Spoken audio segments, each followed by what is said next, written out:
They asked me last year if I would head up what they call visioning. I look for needs and how we solve needs, and they sure need.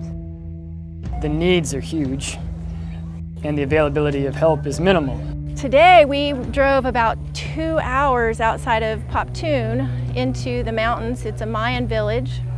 Very interesting roads. We weren't quite sure we were going to make it here a couple of times.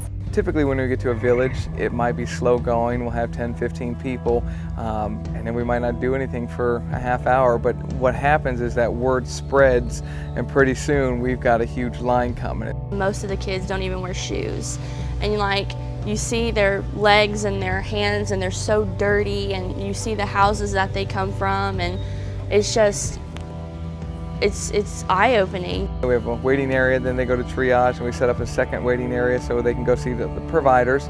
Every day we show up on site, we unpack a lot of equipment, supplies, set up a little pharmacy area, and we all split up our duties. We all are given an interpreter and just start seeing patients. Each provider seeing probably 50 patients a day. In the States, we're used to having a doctor, at least every couple blocks down the road that we can go to. Here, they may have to travel a day or two's worth of distance to be able to see a doctor. Parasites are a big issue down here. We're treating a lot of parasites, teaching to boil water.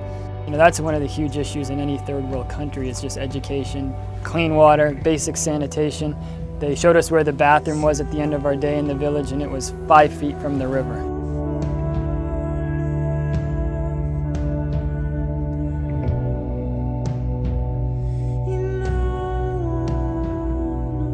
ECAP is already very well known in the area. It's primarily about 75% non-Adventist, but by the time they go to the school, it's such a rich spiritual experience that I think about half of them every year are getting baptized. This whole facility and the whole staff and everything is really inspiring. Their current living conditions are like 4 people in a room that's probably maybe 10 by 10. It's not very big. Right here we're working on expanding out the rooms, and we're going to add in bathrooms, individual bathrooms for each dorm room. What we're doing is actually helping the school, allowing them to take care of more kids. When we leave, something's going to be standing here that we built.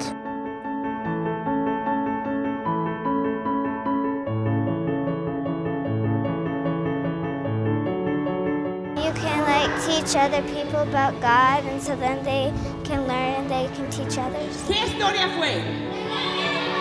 David y Goliath. So many of them have the idea that in the States we are blessed extra, or God likes us more, and that's so not the case. So my message is we're all the same, we're all God's children, and even if I don't see you again here on this earth, let's get together in heaven. Over the last week, our outreach team has met with hundreds of people in their own home.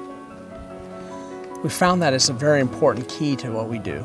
Here in this country, people just love for you to come to their home, and it doesn't matter how many of us, they invite us right in. Doesn't matter how small their place is, they don't have to fix it up. We get to go into people's houses and see what it's like to live here and what their living conditions are, and we get to hear their struggles.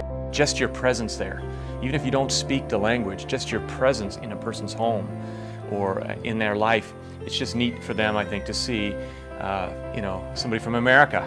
I know that what God has done in my life, and I want to spread it to others, let others know how great His love is. We stand around and we talk about God, and they see us as God's messengers coming to their home, and they're listening to the message that God has for them. And then they come and they hear the word of the Lord. It was just neat to see them coming from the city, just in hordes, in large groups, just all excited and just giddy and excited and filling up the rooms. In America, we wouldn't be so inclined to go to something like that, but here in this country, they're excited to go hear the missionaries. And so all we have to do is open up the doors and provide the way for them to come, and they get on the buses in their towns, and it's an adventure for them. I saw many people coming forward to make decisions. I also saw people with their Bibles open, really intently listening to Nacho because he was passionately preaching the gospel. They'll come here, you know, with faces down, you know, their shoulders are shrugged, but when they leave this place, they go out just, you know, shoulders high, head up, knowing that they are now children of God, and that's the most amazing thing. What they're searching for is hope. They're looking for something better. They're looking for something that gives them meaning to their life, and the only person that can do that is Jesus.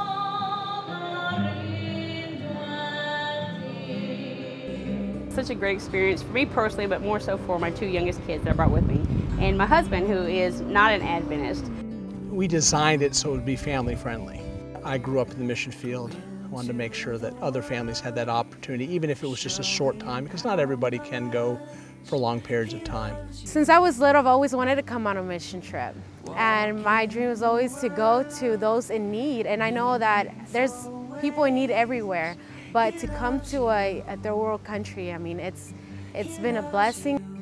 This is the only time that I feel like I get a feeling of true accomplishment of my priorities.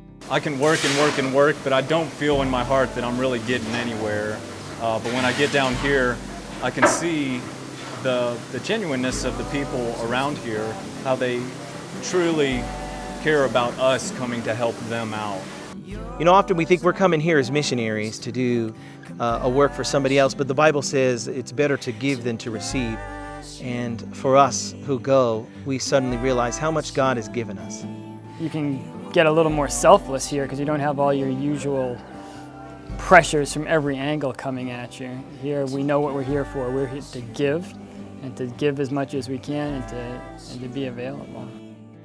You just have to have a willing heart, and you have to be willing to have an empty heart, be an empty vessel for God. Into the world, show